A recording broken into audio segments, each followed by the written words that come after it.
Bonjour à tous, bienvenue, sur, la chaîne Ping Addict, sur le podcast Step by Step. Aujourd'hui, j'ai le plaisir de recevoir comme premier invité, Esteban Dor, qui est classé numéro 40 français et numéro 311 mondial. Déjà, comment tu vas, Esteban?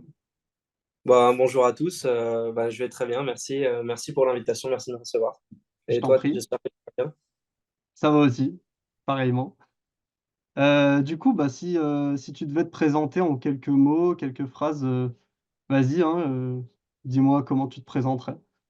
Alors, je m'appelle Esteban, j'ai 23 ans, bientôt 24.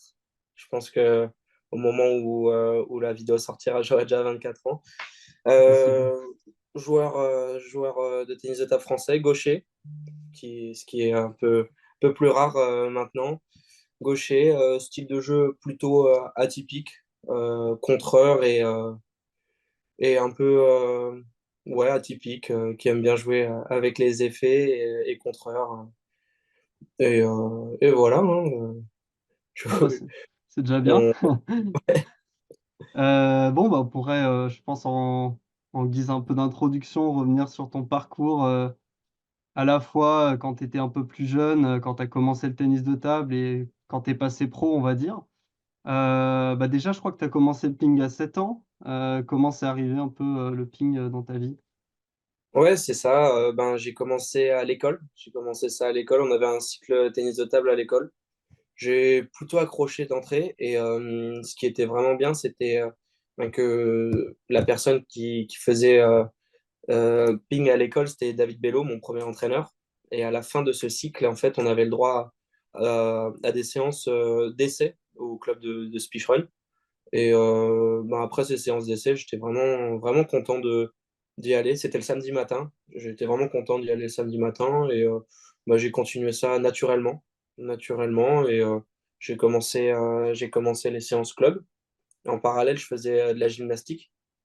Donc, je faisais plusieurs sports. J'avais testé le foot, mais c'était pas pour moi. Le tennis aussi, pas trop pour moi. J'aimais bien ramasser les balles au tennis, c'est tout, mais j'aimais pas jouer. Et au fur et à mesure, je m'entendais vraiment avec tout le monde. J'avais plein d'amis au ping, à la gym aussi, mais c'était différent. J'aimais bien, c'était les plus grands, des personnes plus âgées au ping, et je me sentais bien avec ces personnes-là.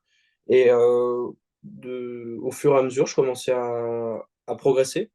Et David m'a proposé de m'entraîner un peu plus pour essayer de pousser ça, vu que je prenais vraiment beaucoup de plaisir et il décelait en moi un potentiel. Donc, je devais choisir entre la gym et le tennis de table. Et je me suis dit, j'ai plus de potes au ping, donc je vais rester au ping. Et voilà. Ah, tu Et, pris une bonne décision en tout cas, je pense. ouais, j'espère pour le moment, ouais, je suis plutôt content de ma décision. Du coup, tu as commencé, la compétition, quelques années plus tard. Je sais pas vers quel âge à peu près tu as commencé à jouer en compétition? Bon, ma première compétition, ça devait être à 8 ou 9 ans. On avait beaucoup de compètes, on avait tous les grands prix jeunes, interclubs, toutes les compètes de détection. C'était vraiment cool. J'ai de bons souvenirs de ces compètes-là. D'accord, et après tu as évolué, assez rapidement, je pense, à partir de quand de quel âge tu as commencé à jouer en national, par exemple? En national, en indiv, Ouais, en Indiv, ouais, pardon. en indiv, j'ai commencé, il me semble, à l'âge de 12 ans. Quand je suis rentré en sixième, en fait, je suis rentré au Pôle Espoir à Metz, à cet âge-là. Et j'avais eu une dérogation parce que j'étais, je crois, dans les 16 meilleurs Français en classement. Donc, je pouvais avoir une dérogation pour jouer directement en National 1. C'était moins de 11. Non, même pas, je jouais déjà en moins de 11. J'étais même déjà en moins de 11. Donc, j'ai commencé en CM2, la N1. J'ai commencé en CM2. Et ouais, après, j'ai quasiment tout le temps joué en N1. J'ai fait un tour en N2 suite à une blessure que je m'étais fracturé le doigt de pied au ping. Et je suis redescendu, j'ai fait un tour en N2 et je suis remonté en N1 directement. OK, et du coup après tu es arrivé au club de Metz, c'est ça? À quel âge, tu es arrivé, en quelle année? Alors, j'ai mes années de pôle, je suis resté au centre de Metz de 2000, donc saison 2012, 2011-2012 jusqu'à 2020-2021, ou même 2021-2022. Non, 2021-2022. Donc, je suis resté tout ce temps-là au centre de Metz. Et j'ai joué à Spicheren de 2008 à 2015. Donc, je suis parti quand j'avais 15 ans de Spicheren. Et j'ai fait une saison assez forte en championnat par équipe. Je suis passé de Régional 1 à Spicheren à Pro B en septembre 2016. Ah oui, Donc, ouais, ben, en fait, euh, quand je suis passé J1, j'avais fait mes premiers matchs en national par équipe. Avant, je jouais qu'en régional. Donc, j'étais un peu bridé, mais en fait, je me sentais bien dans ce club-là. Il n'y avait pas forcément d'autres opportunités autre part. Je voulais pas partir en fait de ma région. Et s'il y avait un club où je devais aller, mis à part Spicherol, c'était Metz parce que bah, il y avait cette opportunité de pouvoir jouer en pro et on avait la Nationale 1, Nationale 2, Nationale 3. Donc, il y avait vraiment une grosse opportunité. Et quand on a décelé ben, qu'il n'y avait plus assez d'adversité et que le projet de Speedrun ne pouvait plus me suivre, on a vu avec Metz pour pouvoir jouer ensemble, enfin, pour que je puisse rejoindre le club aussi en tant que joueur. ok. Et du coup, en Pro B, comment ça s'est passé pour toi à Metz? Alors, en Pro B, ben, j'ai fait mon premier match ouais, en septembre 2017. On était quatre dans l'équipe. On était quatre. Il y avait Joey Seyfried, Dorian Nicole, Ibadio et moi-même. Et il y avait Damien aussi qui était là, mais Damien venait de se faire non, il avait fait un pneumothorax. Donc, il était indisponible pendant un an et demi, il me semble. Et ben, j'étais avec cette équipe-là. Je devais remplacer sur les premiers matchs Joey qui passait son bac. Donc ça a été une super bonne expérience. Sur le premier match, comme il y avait encore les doubles, on a pu gagner notre premier match en double direct d'entrée avec Dorian. C'était vraiment une super expérience. Jouer devant sa famille en pro, c'est un peu un petit rêve de gosse. Surtout que j'allais voir Metz quand j'étais plus jeune et je disais toujours, ouais, moi je veux jouer là, je veux jouer là. Et de jouer devant tous ses amis, devant sa famille, c'est vraiment top. Donc, ouais, ça s'est fait plutôt naturellement. Après, après, euh, après avoir fait mes armes un petit peu en double avec Joey, on avait fini, je crois, à 7 ou 8 victoires et une défaite. J'ai joué quelques matchs en simple aussi. Bah, sur ma deuxième rencontre, donc la semaine après notre première victoire en double avec Dorian, j'ai gagné mon premier match en simple. J'avais gagné en plus Soderlund, qui était 40 Français à cette époque-là. Donc, c'était vraiment un super mois de septembre. Et bah, je suis rentré régulièrement en pro en simple. C'était assez enrichissant parce que bah, d'être dans l'équipe avec Iba qui est aussi super fort, Joey qui est à peu près de ma génération, qui est alsacien, qui joue à Metz et qui était à l'INSEP. Donc, j'en prenais plein la vue et Dorian avec qui on a une super complicité. Et bah, c'était Nat aux commandes, donc c'était encore mieux. C'est grâce à Nat aussi que j'ai pu faire toutes mes armes et être là où j'en suis aujourd'hui. C'est cool. Et je pense qu'en double, de toute façon, c'est aussi une de tes spécialités. On reviendra un peu là-dessus, mais tu as été champion de France en double mixte avec Pauline Chasselin en 2020 et champion de France en double messieurs avec Alexis Lebrun en 2021. Donc, faut dire que c'est une de tes spécialités, le double, je pense. Oui. J'aime bien ça, en fait. J'aime bien partager les émotions. C'est un peu plus stratégique, le double. Je vois vraiment ça plus comme un petit jeu d'échecs. Et je trouve ça vraiment super sympa, les doubles. Et ouais, c'est un avantage aussi. Comme je suis gaucher, ben, d'avoir une paire gaucher-droitier, c'est plutôt rare. Donc, on part toujours avec un léger avantage. Ok. Et du coup, à l'été 2022, je crois que tu rejoins Pontoise qui évolue en Pro A, c'est ça? Ouais, c'est ça. Ben, avec Metz aussi, on sentait que c'était le moment de partir. Là-dessus, je trouve que pour le moment, j'ai plutôt bien géré. J'ai été bien accompagné aussi dans la gestion de carrière.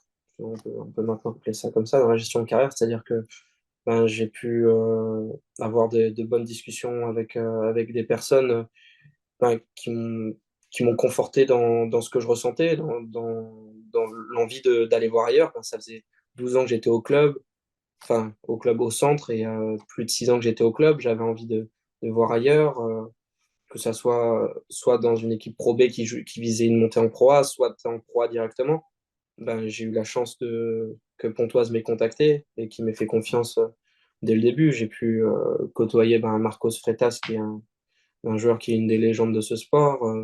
Tristan, qui est aussi un super gros talent en France. Donc, c'est super cool d'avoir pu partager une saison avec lui. Emmanuel Le Besson aussi, qui est un des plus grands palmarès du ping français.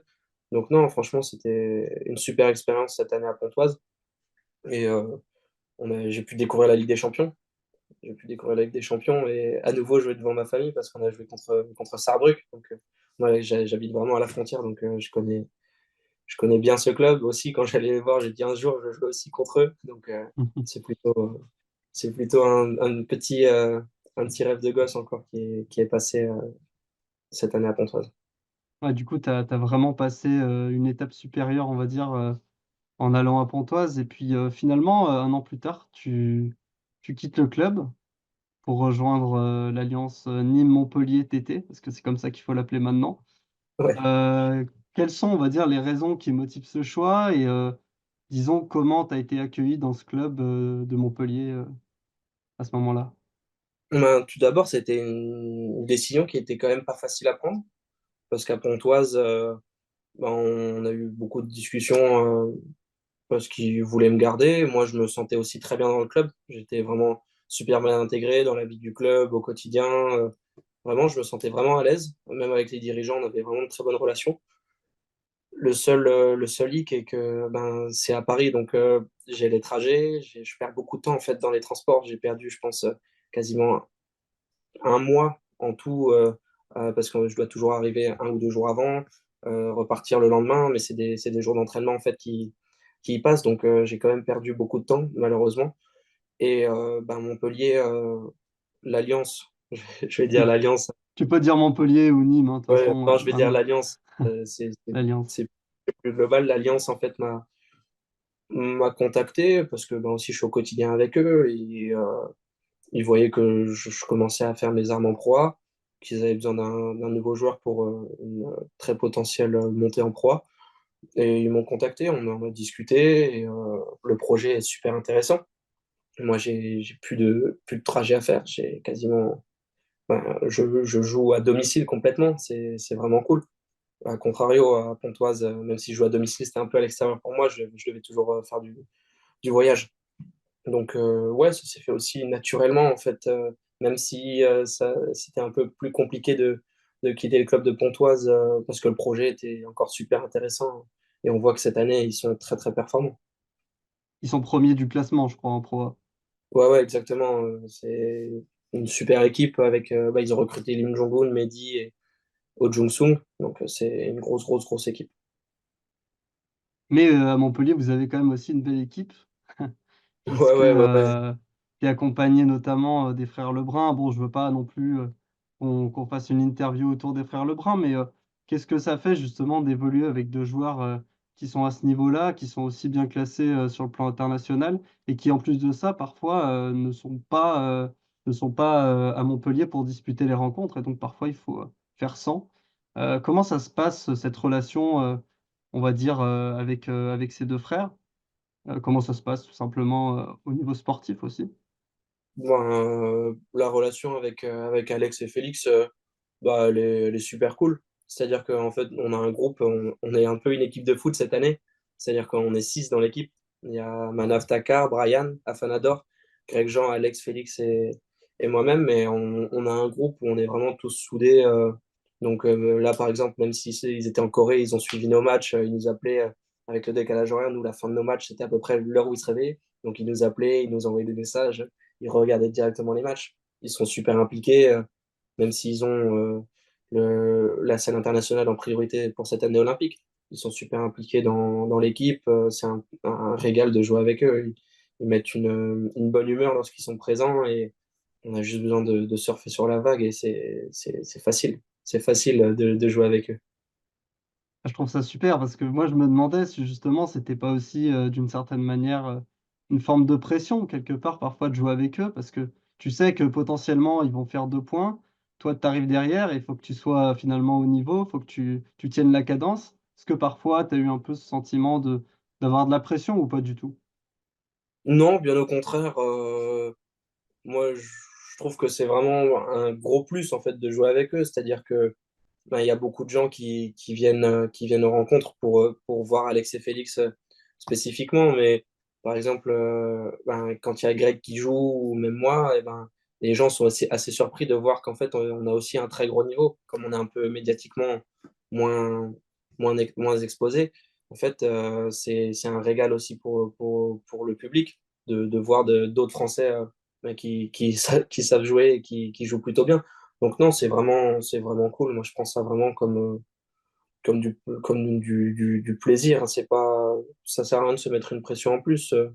Au pire, j'ai envie de dire, et ils assurent derrière, mais non, non, au contraire, non, non, je suis limite moins stressé de jouer, par exemple, à un partout, parce que un partout, c'est quand même une rencontre assez difficile, parce que ça fait pencher la balance d'un côté ou de l'autre. Non, non, au contraire, je trouve que bah, j'ai un statut à assumer, c'est-à-dire un statut de quelqu'un qui doit inverser la tendance si par exemple on est mené, ou quelqu'un qui doit conforter notre avance pour gagner 3-0, ou bien faire le break pour mener 2-1, et derrière, c'est un des gars de finir le job.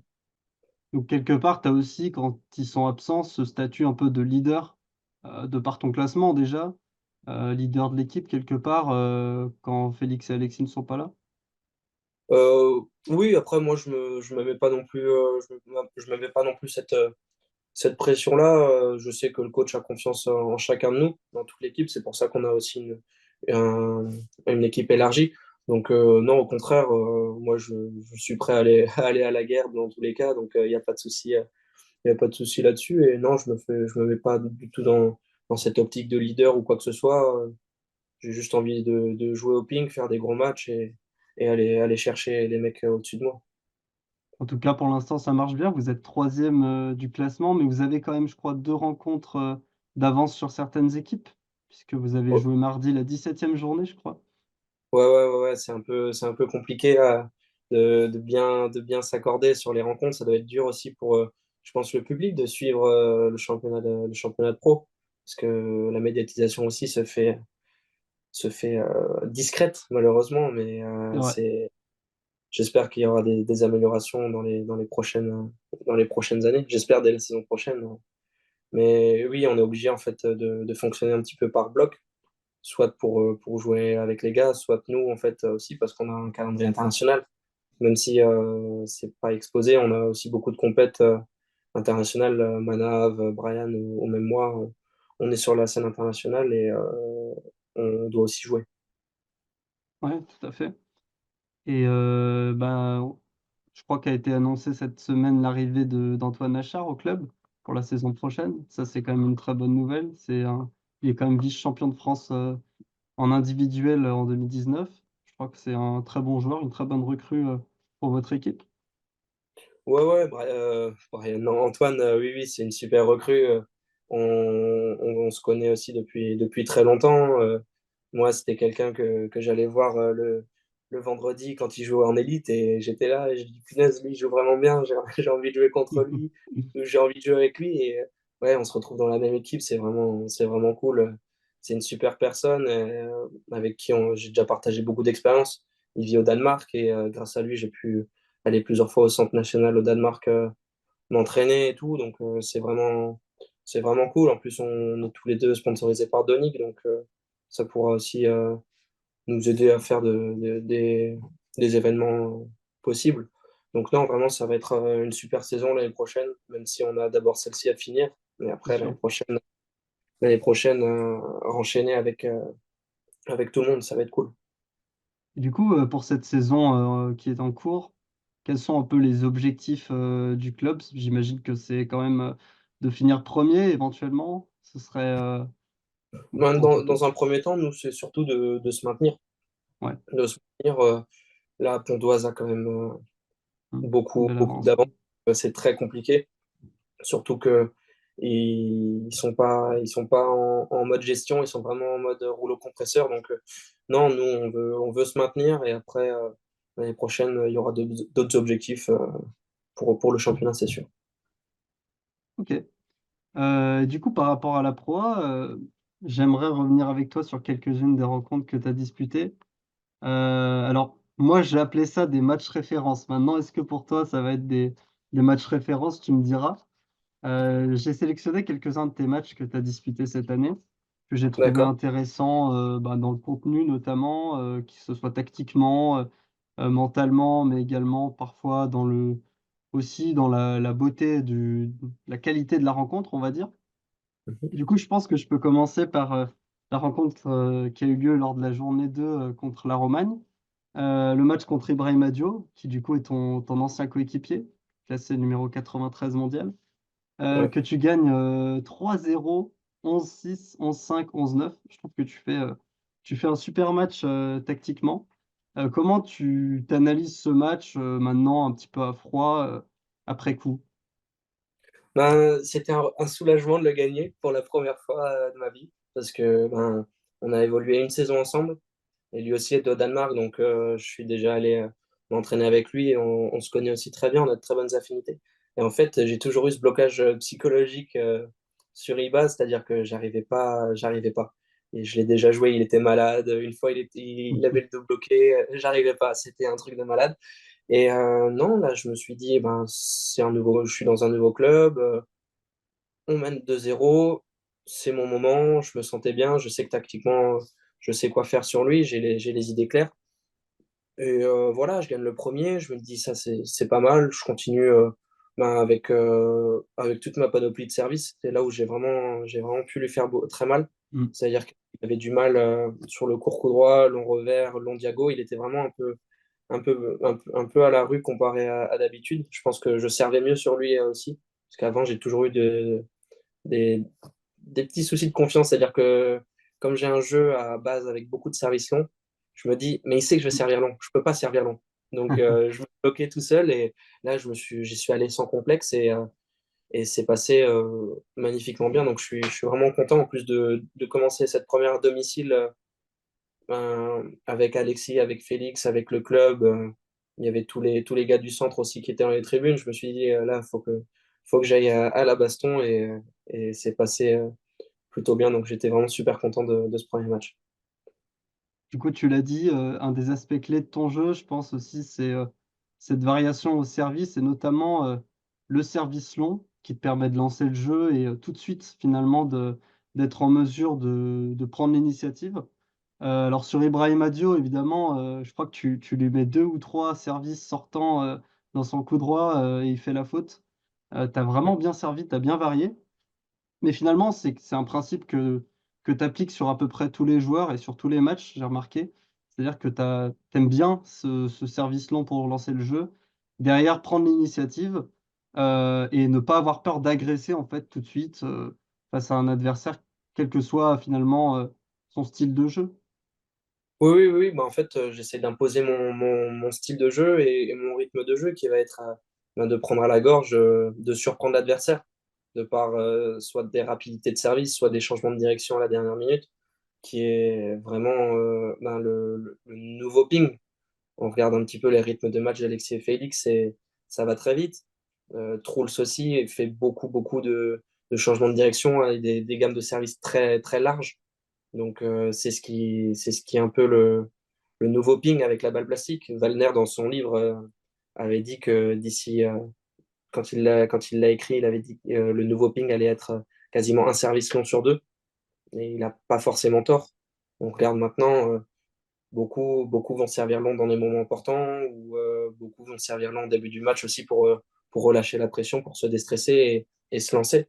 Et moi, je trouve que c'est vraiment un de mes aspects forts de mon jeu, c'est que j'arrive vraiment à sortir des bons services au bon moment et où j'ai une bonne qualité de service. Et surtout, même si on s'y attend en fait à ces services, j'ai toujours un petit temps d'avance sur les autres. De Exactement. Et par, puis, ouais. oh, dis-moi si tu... Non, pas de souci, pas de souci. Non, mais le service long aussi, c'est vrai que c'est l'adversaire, ça va le forcer à démarrer généralement sur cette balle.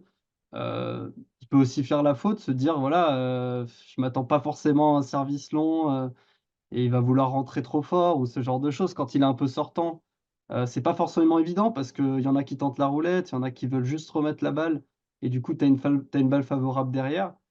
C'est aussi un moyen, je dirais, de mettre un peu, une forme de pression à l'adversaire. Ah complètement, ben, je peux prendre un exemple aussi très concret, Easy Wen. Easy Wen c'est une légende aussi de ce sport. Il a plus de 60 ans, il arrive à être encore à 60, plus de 60 de victoires en Pro B et il a une gamme de services, exceptionnelle. Ses services longs sont magnifiques. Je me suis beaucoup inspiré de lui, pour servir. Je me suis beaucoup inspiré de lui, de Christophe Legault aussi et de Michel Martinez. C'était des serveurs hors pair qui mettaient une pression de folie, mettaient énormément d'engagement physique et les services longs étaient quand même assez important chez eux. Et pour Ibrahima Diop, ça a été un petit peu moins de réussite, sur son service rentrant qui pourtant, franchement est très impressionnant, hein. Ouais, Je ouais, trouve que ouais. tu as vraiment bien remis sur ce match. C'est un match où je trouve que tu as fait assez peu de fautes finalement sur son service, alors que c'est quand même une de ses armes. Ouais, ouais, ouais, ouais, ben, je me suis beaucoup préparé hein, sur ce match, comme je te l'ai dit juste avant, hein, son service rentrant. J'en ai fait des cauchemars quand j'étais à Metz, j'en ai vraiment fait des cauchemars et Ça m'étonne pas. euh, vraiment, je me suis vraiment posé, je me suis dit pas de quoi s'affoler. Si j'arrive à la remettre courte, c'est bien, et au pire, si je la remets longue, il va pas m'envoyer d'avion et moi derrière, je suis stable en contre et je lance l'échange, quoi. Ouais et ça a plutôt, bien marché, on va dire. Ouais. Du coup, pour passer sur un deuxième match, ben, celui-ci, je l'ai un peu choisi aussi, par rapport au contexte. Ton match contre Antoine Achard, donc ton futur coéquipier qui évolue à Caen, lors de la Mhm. 5e journée. Un match que tu as gagné 3-2, donc que tu as gagné à la belle, un match vraiment serré. Tu gagnes, donc le premier set, tu perds 11-9, tu gagnes le deuxième e 11-5, tu gagnes le troisième e 11-7 et tu, perds le quatrième e 11-7 et finalement tu gagnes 11-7. Ouais, ouais, ouais, c'était encore un gros match, un gros match. On menait 2-0, et Antoine aussi, c'était un joueur que j'avais pas encore battu.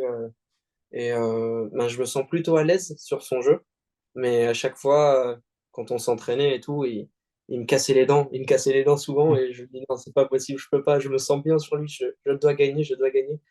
Et l'an passé, j'avais fait un gros match sur lui où je perds à la belle.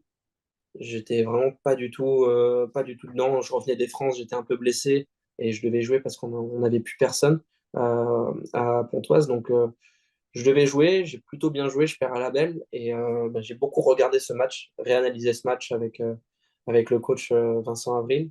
Et on a vite décelé en fait ces points un peu moins forts. Et je me suis dit, il va falloir vraiment que je capitalise là-dessus. Le premier set était plutôt pas mal. Je fais deux fautes de remise à 9-9. Si mes souvenirs sont bons, je fais deux fautes Mmh. de remise diagonale. Et je me dis, mais c'est pas grave, parce que je me sens bien dans le jeu, donc il faut que je continue, il faut que je continue. Être un peu plus entreprenant en fait en remise, pas besoin de s'affoler. Donner et lancer l'échange. Et c'est ce que j'ai fait. On fait la belle est aussi un peu loufoque, c'est-à-dire que je suis mené 5-1 à la belle. Je reviens à 6-5, il revient à 6-6 après un gros point. Et à 7-6, il me semble que je mets la roulette. Je mets une roulette hein, sur le filet. Et là, dans ma tête, je me dis, je pense que j'ai l'edge et faut que je continue. Faut que je continue. Faut que je sois focus. Et c'est ce qui m'a fait gagner. J'avais vraiment plus que ça, ne pas m'affoler et envoyer l'échange. Ouais, parce que c'est quand même ce genre de rencontres qui sont très serrées, très disputées, où finalement l'aspect mental, bon, c'est un peu impensif de dire ça, mais ça a quand même son importance. Rester dans son match, finalement, quels sont les conseils que tu donnerais, à quelqu'un qui joue une belle, voilà, n'importe quel joueur, n'importe quel niveau, pour ne pas, disons, ben, «stresser» entre guillemets ou, en tout cas perdre ses moyens? Oh, ça, c'est compliqué. Ça, c'est compliqué. C'est un peu propre à chacun. Ça dépend, en fait. Il y a des joueurs qui vont apprécier ces moments-là. Je pense que j'en fais partie. J'aime bien, en fait. Il y a l'odeur du sang, c'est-à-dire qu'il reste un set, tu as un set pour tout donner, tu as toutes les armes tactiques. Si tu es arrivé à la belle, ça veut dire que tactiquement, tu as quand même trouver des solutions. C'est juste en fait réussir à tenir sa tête, dans le sens où l'autre a le droit de gagner des points. Ce serait trop facile de pouvoir gagner 3 fois en 0. Donc l'autre a le droit de gagner des points. Et à chaque fois, on a deux services. Donc c'est à toi de mettre en place tactiquement. C'est le seul coup qu'on peut maîtriser à 100%, que ce soit par le lancer, par le placement, par l'effet. Donc c'est là où moi je pense il faut tendre vers ça, c'est-à-dire avec son service, mettre la pression dès le début de la belle pour prendre l'autre à la gorge et là le faire paniquer. Et souvent, en début de belle et fin de belle, les deux ont plutôt la pression, donc lancer l'échange. Lancer l'échange pour permettre d'une part de se déstresser, d'être décomplexé, et si on gagne ce point-là, de mettre la pression à l'autre, c'est-à-dire que l'autre va vouloir peut-être forcer après, par peur de re-rentrer dans cet échange-là et d'avoir un peu la même configuration des points précédents. Donc c'est ce que je conseillerais. Et ben, merci pour ces conseils. Et moi, c'est vrai que j'ai remarqué aussi que, justement, dans le match contre Antoine Achard, tu es mené 5-1, c'est quand même un tu es à la belle, tu viens de faire quand même, 4-7, disputés. Je trouve que tu es encore dans cette optique de prendre des risques, même dans le jeu malgré tout, même en retour de service. C'est pas que dans le match contre Antoine d'ailleurs, tu viens parfois flipper avec ton revers, avec ton coup droit. Tu viens agresser pour lancer l'échange, et je trouve que c'est aussi ce qui te permet parfois de, bah, de gagner ces rencontres-là, en fait, finalement. Oui, oui, oui, ben, j'essaie de ne pas me préoccuper, ou très peu me préoccuper du score, parce que très, c'est une fausse indication. C'est-à-dire que souvent, quand on arrive à 10 eh ben, on se relâche un peu, ou quand on mène, on se relâche un peu. Et donc, j'essaie vraiment de pas me focus sur le score, mais plus de me focus dans comment moi je vois la conception du jeu. Et bah, si ce que j'ai fait c'est bien, il faut que je continue. Si ce que j'ai fait c'est pas bien, faut que je change quelque chose. Alors que sur Antoine, j'étais mené 5-1 à la belle, mais en fait, j'ai plutôt bien joué. Lui aussi, c'est un top player, donc il a le droit de gagner plus de points que moi. Mais je me dis que si je continue et que je tends vers ce que je pense faire de bien, ça va se rééquilibrer. Et au fur et à mesure, en fait, c'est à la bataille. Au bout d'un moment, si on continue, ça passera. Et pour, changer un peu de rencontre, 2 matchs références en un quelque part. Tes 2 victoires cette année contre Alexandre Cassin, je pense que c'est 2 matchs clés aussi pour toi parce que c'est quand même un joueur, moi que j'ai toujours trouvé très impressionnant. Là, il est classé 120 mondial, il a été international, et donc tu l'as affronté 2 fois, il évolue à Rouen, donc tu l'as affronté lors de la 8e journée et là, lors de la 17e journée, donc mardi dernier. Ouais, La première fois, tu gagnes 3-1, donc un petit peu plus serré, je pense, que la deuxième fois, où tu gagnes 3-0, même si le deuxième set est quand même très disputé. Je crois que tu gagnes 13-11. ouais, Comment tu as abordé ces rencontres? Est-ce que tu les as abordées évidemment de façon un peu différente? Ou est-ce que tu as toujours été dans la même optique, vis-à-vis d'Alexandre Cassin? non, au contraire, c'est plutôt bien en fait de jouer des Français, autres qu'au championnat de France. En Ligue, c'est super intéressant pour voir aussi un peu où on peut se situer contre des joueurs de ce calibre-là. On avait fait un bon travail tactique avant le match avec Vincent et ben, dès le premier set, je parle pour la rencontre à l'aller, dès le premier set, en fait, on a vu que tout ce qu'on avait vu sur le gaucher, eh ben, ça fonctionnait plutôt bien. Donc, il fallait capitaliser pardon, là-dessus. Et j'ai plutôt bien géré ça. Je mène 1-0, 4-1. Derrière, je me tends un petit peu. Et lui arrive à prendre directement cette brèche et s'engouffre dedans en prenant le deuxième. Le troisième, je continue en fait tactiquement, parce que tactiquement, j'ai toutes les armes. C'est juste à moi de garder cette intensité mentale et physique pour rester à flot et passer devant. Et c'est ce que j'ai bien su faire sur le troisième. Et au quatrième, on a eu deux points très disputés. J'ai eu une ou deux balles de réussite et il a capitulé plus vite. Donc moi, j'avais juste besoin d'être appliqué et ça allait passer. Donc plutôt content de ce match-là. Et le match retour, c'était assez particulier, c'est-à-dire que je suis rentré de 2 semaines aux États-Unis. J'ai eu un jour de repos et on avait match contre Pontoise, puis 2 jours après, match contre Rouen. Donc c'était un gros calendrier, Ouais. parce que j'étais 2 semaines aux États-Unis pour le ping, donc j'ai enchaîné des Et tournois. t'avais affronté Oui, Enzo Angles en finale, je crois. exactement, sur un des tournois à New York et sur l'autre, j'avais affronté Kool-Aid. Donc non, c'était une grosse quinzaine américaine. Et donc j'étais un peu rincé, mais je me dis, faut que j'y aille.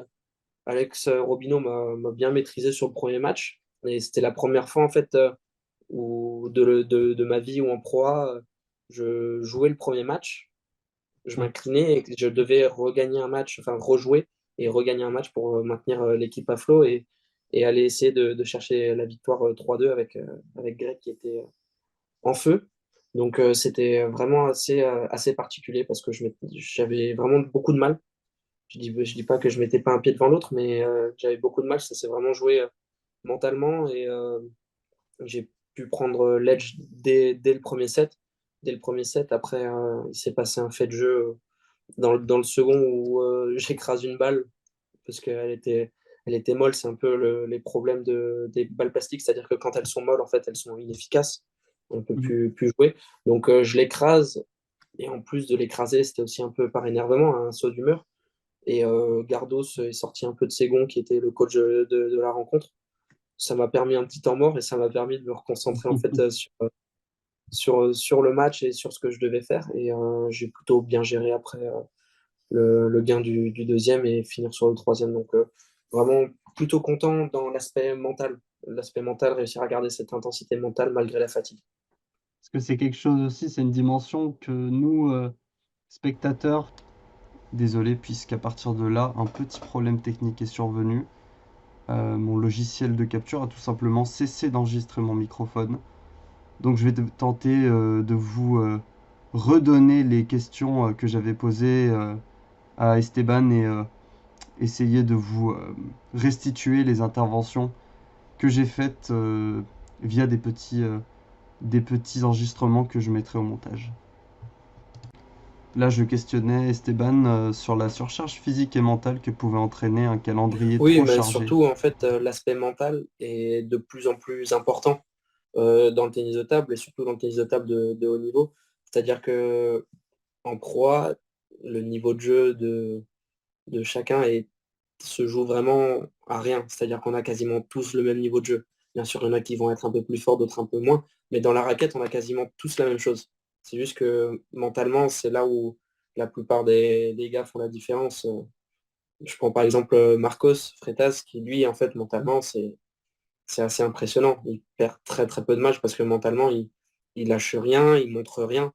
Aussi il ne montre pas à l'adversaire qu'il est en train de capituler ou qu'il est mal.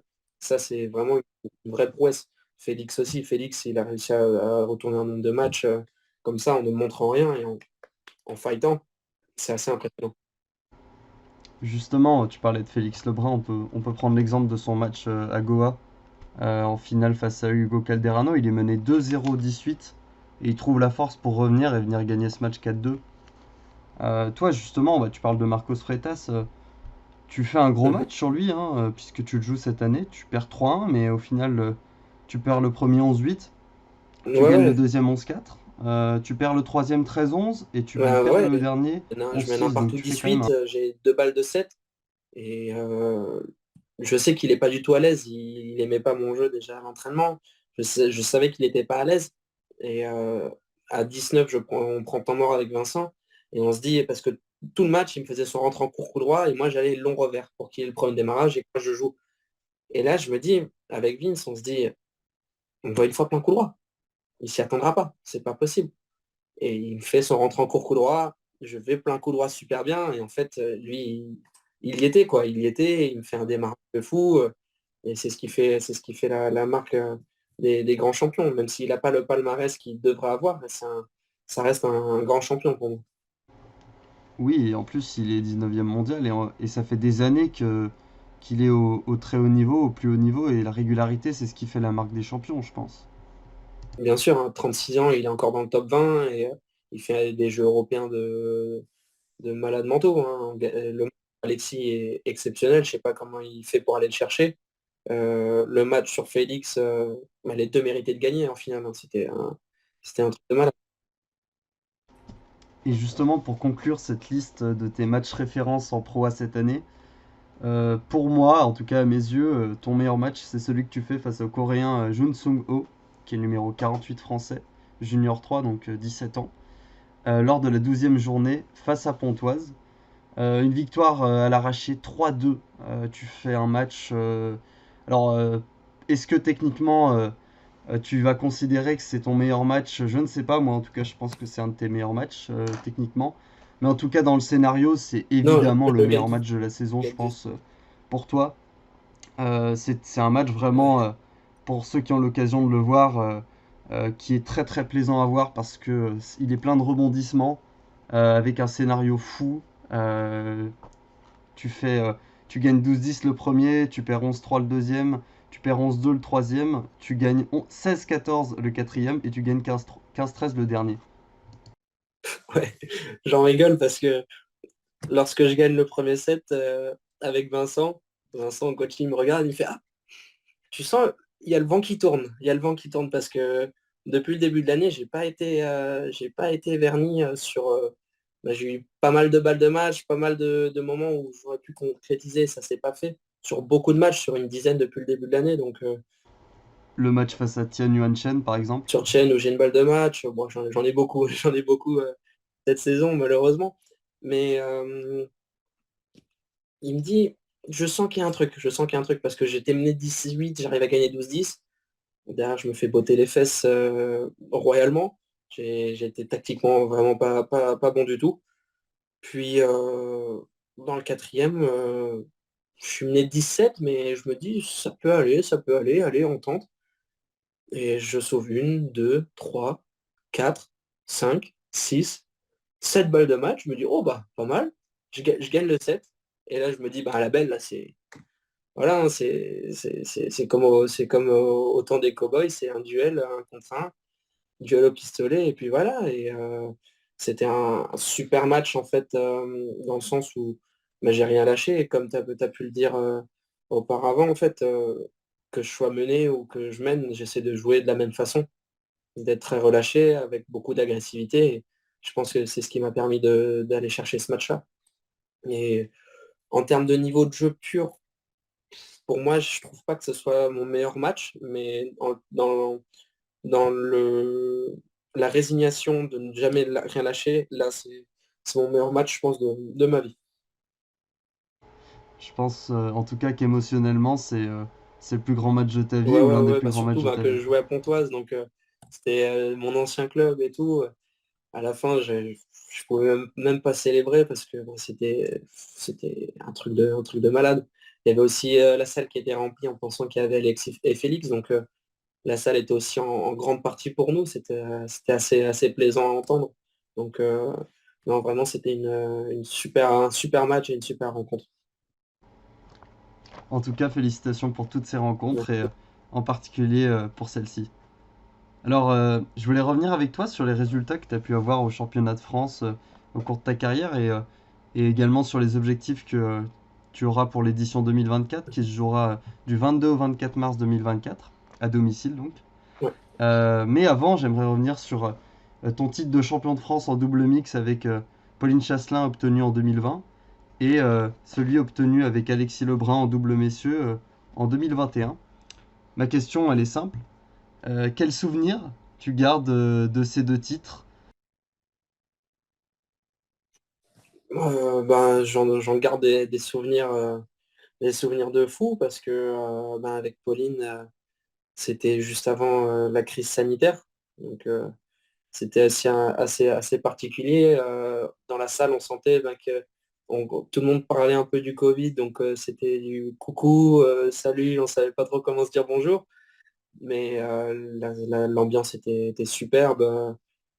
Quand on gagne la demi, on s'est dit, pardon, quand on gagne le quart et qu'on fait notre médaille, puisque c'était de base, l'objectif c'était de faire médaille, on s'est dit, ben là maintenant il y a un truc à aller chercher, il faut aller au bout, quoi. Et ben, ça, c'était un petit scénario de film, c'est-à-dire qu'on est mené 9-5 à la belle en demi. sur Quentin et Stéphanie Loyette. Et on arrive à gagner 14-12. Et à ce moment-là, on s'est dit, bah là, va falloir y aller, elle est pour nous, il y a pas d'autre solution. Et voilà, c'était vraiment super cool de partager ça avec Pauline, avec qui bah, je me suis entraîné pendant quasiment 10 ans. C'était vraiment une super expérience. Et en 2021, avec Alex, ben, on était ensemble, on s'entraînait ensemble et tout. On était tous les quatre avec Alexis, Félix, Nat et moi-même. On était un peu une petite team et on se lançait sur le WTT ensemble. Bon, Alexis et Félix sont allés légèrement plus vite que moi, mais ça, c'est encore autre chose. Et on s'est dit, allez, on va tenter le double ensemble. Deux fous ensemble, ça peut être pas mal. Et c'était assez compliqué sur le premier tour de double parce que malheureusement, avec Pauline, on perd au premier tour, donc c'est-à-dire en huitième de finale. Non, en quart de finale, pardon. On gagne notre premier tour, on perd en quart de finale. Et je joue 15 minutes après. Donc avec Alexis, on joue sur Pietro et De Sainte. Et Alex, il vient, il me dit, t'inquiète, donne-moi ta raquette. Je vais donner ta raquette. Il me dit, derrière, tu te mets dans le sac à dos, je m'occupe de toi. Je vais essayer de te mettre, je te mets bien. Il me dit, je te mets bien. Et donc, bah, il me porte et tout. Je me dis, bon, là, ça va le faire, c'est bien. Il faut continuer comme ça. Le niveau de jeu n'était pas présent, mais j'avais envie de fighter. Donc, c'était le plus important. Donc, voilà. Après, c'était les huitièmes, ça. Après, les quarts. Les quarts, on joue sur qui en quart? Ah, on joue sur Fruchard. Oh, je pourrais plus savoir sur qui on joue, les quarts de finale. Parce que normalement, je me souviens de beaucoup de matchs, mais celui-là, je m'en souviens plus du tout. Alors que... Non, mais on est pour la médaille, donc c'est quand même assez important. Mais je me souviens plus de la demi qui était beaucoup plus intense. La demi, c'était face à Brice Olivier et Romain Lorenz. Brice qui est aussi un très grand joueur de double. Et Romain aussi qui est très très fort. On est mené 2-1. On est mené 2-1 et Nat au coaching, il me dit, Stéphane, c'est pas possible. Tu peux pas me sortir une presta comme ça en demi, c'est pas possible. Et donc, je me dis, ouais, ok, pas de souci, il va falloir que j'envoie, il va falloir que j'envoie. Il me dit, arrête de prendre des pivots n'importe comment, utilise ton verre et confiance. Et bah, sur une balle de match à sauver, c'est Brice qui démarre dans mon verre. Et depuis le début, je prenais des pivots n'importe comment. Et je me dis, bah, je reste en verre. Je contre-top revers en diag. On gagne le point. Et à ce moment-là, Alex, il vient, il me dit, là, c'est bon, t'es dedans. Là, c'est bon, t'es dedans. Et on s'en sort. C'était exceptionnel. Vraiment, c'était un truc de malade. Et après, la finale, Alex jouait vraiment bien. Moi, je commençais à être vraiment de mieux en mieux, donc de plus en plus appliqué. Et c'était vraiment cool. On est mené 2-0. On est mené 2-0 19. Et ça, pour la petite anecdote, on avait créé en fait une petite remise, c'est-à-dire une feinte de remise qu'on l'appelait. C'est-à-dire, quand c'est moi qui remets, et ben Alexis fait comme s'il allait remettre, mais en fait, c'est moi qui remets. Donc, en fait, il y a la raquette qui me cache, et moi, je suis juste derrière, en fait, et je le remets. Donc, si tu arrives à revoir la vidéo de cette balle de match, en fait, tu vois Alexis qui s'avance comme si c'était lui qui allait remettre, et derrière, c'est moi. Et c'est ce qu'on essayait de faire, en fait, depuis le début de la compète. Et on le cale sur la balle de match, et derrière, c'était c'était top. On a envoyé jusqu'à la belle et à la belle, on était porté ben, par la salle qui était de plus en plus pour nous. J'avais mes meilleurs amis aussi de Metz qui avaient fait le déplacement jusqu'à Rennes pour venir nous voir jouer. Donc c'était vraiment, vraiment cool. Et franchement, la victoire, c'était exceptionnel. Et on le rappelle, cette victoire, vous l'aviez obtenue en finale contre Bastien Rambert et Alexandre Robinot, qui est champion de France en Ouais, simple. ouais, bah, très très bien en double et Alex qui est aussi une belle référence en France en simple comme en double. Et pour cette édition 2024, j'aimerais savoir quels sont tes objectifs dans ce championnat de France, d'abord en simple, Ouais. mais aussi en double messieurs et en double mix si tu comptes t'inscrire dans tous ces différents tableaux. Et si tu t'inscris dans ces tableaux de double, avec qui tu comptes Alors, ben, les faire? en double mixte, on s'est réinscrit avec Pauline, avec pour objectif Comme c'est seulement les 8 meilleures paires, va falloir batailler dès le début, c'est-à-dire que dès le début, on a un match pour la médaille, ce qui est quand même assez particulier parce que c'est souvent le match qui lance notre compétition. On a soit un tour de double, soit directement le double mix. Donc ça va être assez particulier, mais on ne se fixe pas forcément d'objectifs, même si bien sûr aller au bout, ce serait vraiment, vraiment le top, mais on ne se met pas beaucoup de pression. Au contraire, l'important c'est de prendre du plaisir. C'est aussi pour ça qu'on fait du ping, c'est prendre du plaisir, s'amuser. Et souvent, quand on s'amuse et qu'on prend beaucoup de plaisir, les résultats viennent derrière. Donc ouais, en double mix, ça va être vraiment de se faire plaisir, d'aller chercher à nouveau une médaille qu'on n'a pas pu obtenir l'an passé.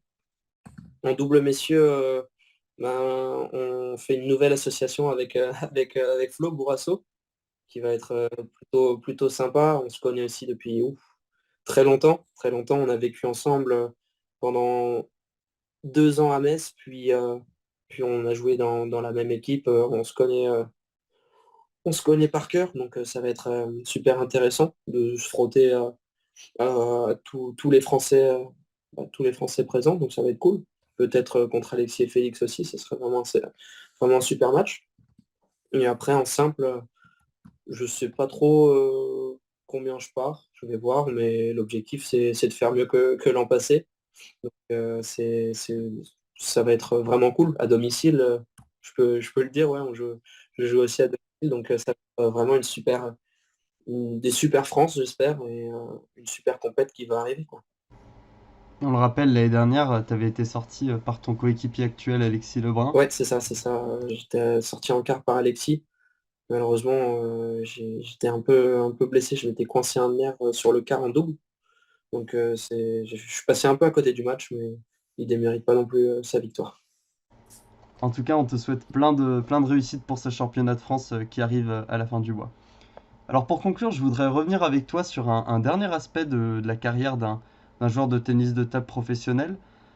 C'est la question inévitable du circuit professionnel international, WTT, hein, le World Table Tennis. Bah, j'aimerais que tu nous en dises un petit peu plus finalement sur la réalité concrète de ce circuit international pour un joueur qui ne fait pas partie du top 50 des meilleurs joueurs au monde. Ouais. Parce qu'on a souvent cette image en tête, hein, des meilleurs joueurs qui peuvent gagner des cash prizes assez importants. Mais finalement, j'aimerais que tu reviennes avec moi sur l'aspect financier, au-delà un petit peu de tout le reste, parce que c'est une question qui, à mon avis, est fondamentale. Ben, je vais venir directement sur l'aspect financier, comme tu me le cites en dernier, c'est ce qui me vient le plus rapidement à l'esprit. C'est très compliqué dans le sens où ben, en feeder, contender c'est encore une autre partie, mais en feeder, de rentrer dans ses frais, c'est impossible, très clairement. C'est-à-dire qu'à la gagne, ça va être à 500 $, où on va enlever des taxes en simple.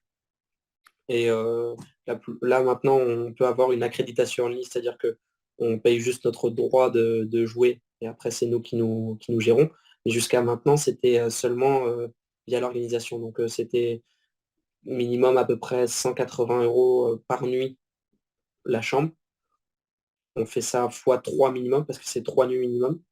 Et souvent, lorsque tu es issu des qualifs pour aller jusque dans le main draw, c'est minimum 4 jours. Donc, c'est 180 fois 4, 5, plus les billets d'avion. Donc c'est des Pro Tours qui montent vite à plus de 1 000 € et on rentre très peu d'argent derrière. Après, on a cette politique aussi, enfin cette politique, non, pas du tout politique, mais on a cette chance en fait que les clubs nous rémunèrent, contrairement à l'ATP où c'est vraiment que le circuit qui les rémunère. Eux, ce sont nos clubs, donc la priorité reste au club. C'est-à-dire que nous, on se donne en premier au club et après, hein, pour ma part, c'est si j'ai du temps libre et que j'ai envie de vraiment m'investir, il faut que j'aille jouer le circuit international pour aussi après me faire un nom et avoir un ranking. Et une fois que le ranking est dans le top 100, une fois que tu es dans le top 100, tu es quand même beaucoup plus à l'aise en termes de prize money et de gestion en fait des tournois. Parce que là, en fait, il faut un peu. faut un peu tout faire. Faut un peu tout faire pour avoir de l'expérience et avoir des bons tableaux. Comme des fois, on peut se rencontrer français-français dès le premier tour. Français, on peut jouer, par exemple, en étant tête de série numéro 9 tu peux jouer le numéro 1 il me semble, dès le deuxième tour, voire le premier, je pourrais plus te dire ça précisément. Donc non, en fait, les premières compétitions, ça va être plus vraiment de l'investissement. C'est-à-dire que tu dois dépenser de l'argent. Tu peux pas te dire je dépense et dans tous les cas, je rentrerai dans mes frais ou je serai en bénéfice. Mais par contre, cet investissement-là, si le classement en découle, c'est pour être très bien derrière, dans le sens où tu pourras voyager beaucoup mieux, parce que là, on est en Europe, on voyage un petit peu à la dernière minute, on voyage la veille pour jouer le lendemain, alors qu'avec plus de budget, plus d'argent, on peut voyager enfin 2, 3 jours avant pour après s'acclimater au jet lag, aux conditions de jeu et tout ça. Et après, le prize money aussi est beaucoup plus grand dans les grands tournois comme le Grand Smash, les Contenders, les Star Contenders. Donc ouais, c'est plus un investissement en fait pour le moment sur les premières années de WTT. Ouais, ça doit être frustrant en tout cas voilà, d'organiser des gros déplacements qui peuvent coûter assez cher, en sachant que finalement le cash prize n'est pas vraiment au rendez-vous sur les tournois feeder par exemple, ou voilà, des tournois on va dire plutôt mineurs, qui sont réservés aussi aux joueurs qui ne font pas partie du top 100 mondial. Et du coup, il y a quand même cette réalité-là que nous, on voit pas forcément toujours, puisqu'on a cette image des tournois WTT avec les meilleurs joueurs du monde qui s'affrontent pour un 75 000 dollars ou plus en fait. Ouais, ouais, ouais, c'est très compliqué, hein, c'est très compliqué. Après, il y a beaucoup de joueurs qui sont en sélection nationale, donc ils ont très peu d'argent à sortir de leur poche. Nous, en fait, je prends l'exemple des Français, mais les Allemands sont un peu pareils, c'est-à-dire qu'on a un gros vivier de joueurs, on a énormément de joueurs de bonne, voire très bonne qualité. Donc on est beaucoup sur les circuits et on est beaucoup à ne pas jouer avec l'équipe de France. Donc on est beaucoup à devoir sortir de l'argent de notre poche. Après, on peut avoir des sponsors privés, des clubs qui nous suivent, qui nous aident aussi. Il y a pas de souci là-dessus. Mais comme je dis, en fait, le prize money ne nous permet pas de nous souvenir à nous-mêmes. Par exemple, euh, lorsqu'on a gagné le double avec Florian en décembre, on a pris 100 dollars de prize money en enlevant les taxes. Sachant qu'on ne peut pas retirer cet argent parce qu'il nous faut au minimum 350 dollars de prize money pour avoir un virement. C'est une nouvelle règle dont je n'étais pas au courant.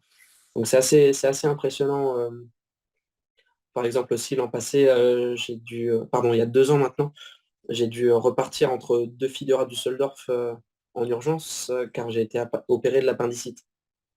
Donc je suis parti entre les deux WTT, j'ai fourni certificat médical, preuve que je m'étais fait opérer, et j'ai quand même dû payer la totalité du WTT, alors que je ne l'ai pas fait, et ils voulaient me mettre une amende parce que je n'ai pas pu faire ce WTT. Donc c'est assez impressionnant.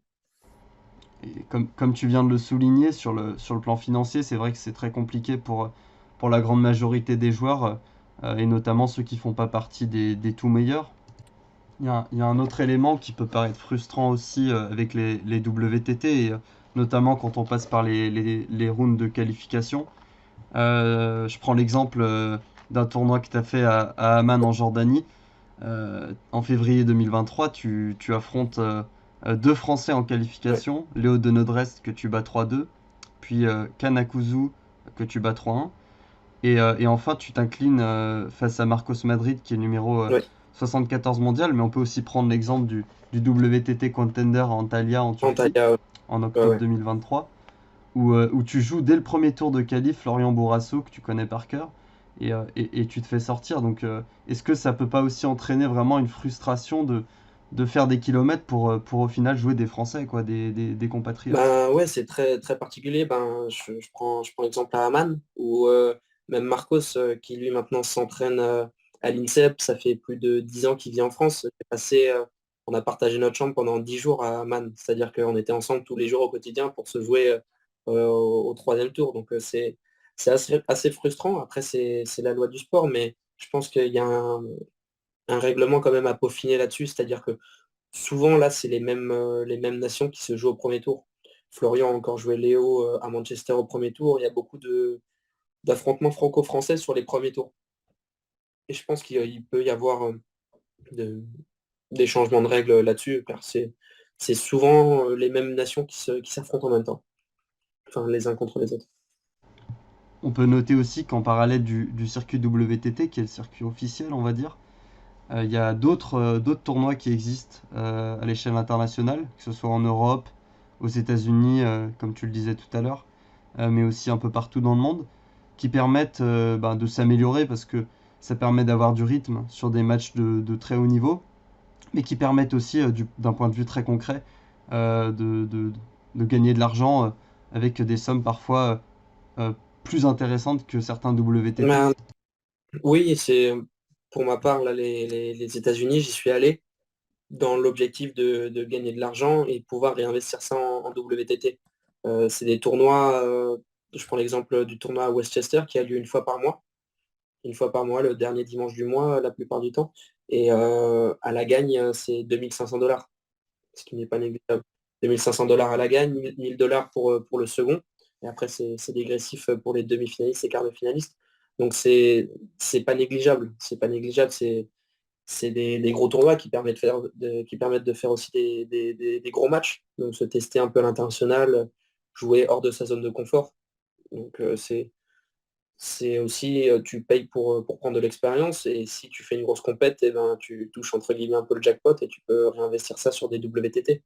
C'est exactement là le système que j'ai fait en février. Et après les France, il y a une flopée de WTT qui seront payés en partie grâce à ces tournois-là. Comme j'ai pu le dire, en fait, comme ben, la Fédé peut pas mettre de l'argent sur tous les joueurs ou autant d'argent sur tous les joueurs, de notre côté, on est obligé de nous trouver des alternatives en plus de trouver des sponsors, d'aller chercher des sponsors et tout ça, et ben de faire ce genre de tournoi, c'est super important. En fait, ben, comme j'ai dit, sortir de sa zone de confort. Il y a d'autres sortes de tournois, les challengers qui se trouvent à Prague ou en Allemagne. C'est des tournois assez particuliers. Donc c'est des poules de 8, chacun se joue. On commence le premier match à 8 heures, on joue 4-5 matchs dans la journée. C'est assez particulier. Donc c'est vraiment des tournois qui permettent de gagner énormément d'expérience dans le sens où on n'a pas de temps d'adaptation. Donc si par exemple on a des problèmes d'avion ou on a loupé le réveil, ce qui est aussi possible, on n'a pas beaucoup de temps d'adaptation, donc réussir à être très bon dès le début, c'est super intéressant en fait d'un point de vue logistique et d'un point de vue financier aussi, c'est pas négligeable pour réinvestir. Après, d'autres font leur vie avec, c'est-à-dire qu'ils arrivent à vivre de ce genre de tournoi, de plusieurs championnats et tout ça. Et pour nous, en tant que jeunes joueurs, je me considère encore un peu comme jeune, Tu euh, peux, tu peux. c'est super important en fait pour après essayer d'exister sur la scène internationale dans le WTT. Et du coup, en guise de conclusion, je t'avais demandé, je sais pas si tu te souviens, si tu avais une question pour notre prochain invité qui devrait être Florian Bourrasso. Ça peut être une question drôle ou une question un peu plus formelle Ouais. sur le tennis de table en général. Non, bah, j'ai réfléchi un peu sous la douche, mais je me suis dit, punaise, qu'est-ce que je vais pouvoir lui dire sans être trop, trop, trop proche, non, mais j'en avais une qui était sympa. Je voulais savoir si il avait pour objectif un jour de rejouer, qu'on rejoue ensemble dans le même club, dans la même équipe, si ça le tentait ou pas. Ouais, franchement, ça pourrait être super sympa, hein. Ouais, ça pourrait être cool si on a l'occasion de rejouer ensemble. Bon, Esteban, on arrive au terme de ce podcast. Déjà, je voulais te remercier pour ta participation et pour l'échange qu'on a pu avoir, qui franchement a été super enrichissant, en tout cas pour moi. J'espère que les spectateurs, que les auditeurs, pardon, auront pris autant de plaisir que j'en ai pris à t'écouter. Et à une prochaine, j'espère. Merci pour l'invitation. À une prochaine, j'espère aussi. Merci, toi aussi. Salut.